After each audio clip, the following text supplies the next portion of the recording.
Getting a loan for commercial real estate can be really challenging. There can be a lot of friction. And if you've done it even once, you know that you can walk away with a lot of unmet expectations and frustrations from the experience. And so my hope today is to walk through some ways to address this friction in a really simple way that you can get over the finish line and hopefully have success at the end of it and ultimately peace of mind and freedom for you to be able to do what you should be doing, which is your highest priorities.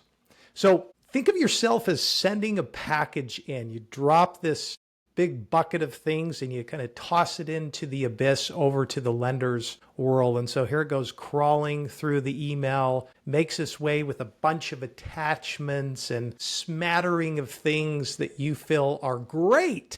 And yet, for some reason, it goes into this inevitable black hole that nobody ends up looking at because it's just too much. It's too confusing. It's too overwhelming. And from the lender's perspective, they have so many things going on. Just thinking of sifting through this abyss and tsunami of things can be quite overwhelming. And I think we've all been there before wondering, why is it that I keep following up, or why is it I don't hear back from this person? It's probably because there's way too much friction going on and it's hard to find or hard to get to. So think about that right now. We want to address this reality of friction that's getting in the way. We've all dealt with this in our life too. We love to go eat out and just think about driving down the street. There's a couple of things you run into. Either a new place that you're trying to go to is hard to find. So you're going down streets and trying to figure out where this place is.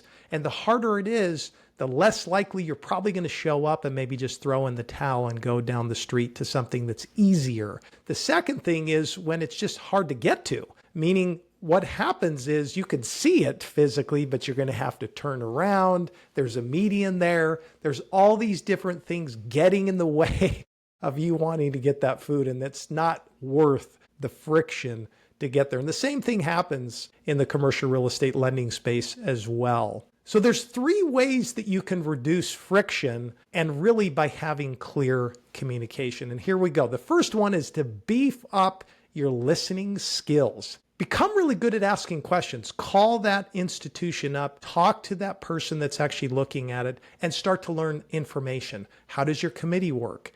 How frequent do you do it? What's your process? If I was to give you a perfect package, what would it look like? What would you want to see? What do you not want to see in this package? What are the things that matter the most? These are just a few of the questions that you might want to really prepare before you start sending something out to the lender. And so the first thing is beef up your listening skills. 2 ears, right? 1 mouth. The second thing is to front load the meat and potatoes and cut the fat. So once you hear what it is they have to say, what they're trying to tell you to put in there, go ahead and beef up the meat and potatoes. Put it at the front. What do they really care about? What do they not? If you've ever looked at an appraisal, it's really fascinating because there's just a bunch of fat in there. There's so many things that really don't necessarily matter to the ultimate valuation. Even though it might go into it, the person reading it just doesn't have the bandwidth to look at all that stuff.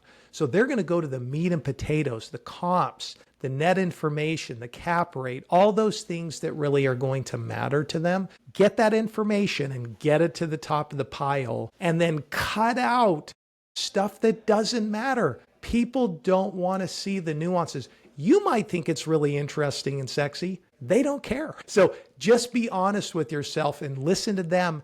Give them what they want, not what you think they would really like. So the second thing is front load the meat and potatoes and cut the fat. The third thing is set an appointment. Make sure that you take the time after you've sent all this stuff and put it together and organize it. Set an appointment. Say, hey, let's talk in about a week. Let's do this. I'll meet you at this time and place. What it does is it creates pressure. They know there's a deadline coming up, and you have that time to be able to go through and prepare, and they have time to prepare so that you can really have a meeting and move the needle. So ultimately, if you look at this, it's beef up your listening skills, number one.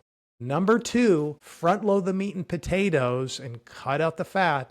And number three is set an appointment. If you do these three things, you're going to cut out the friction. Ultimately, the result for you and everybody else involved, you're going to have peace of mind and you're going to have freedom to do what it is that you do best and how you're designed. This is a little education about reducing the friction. Have a great day.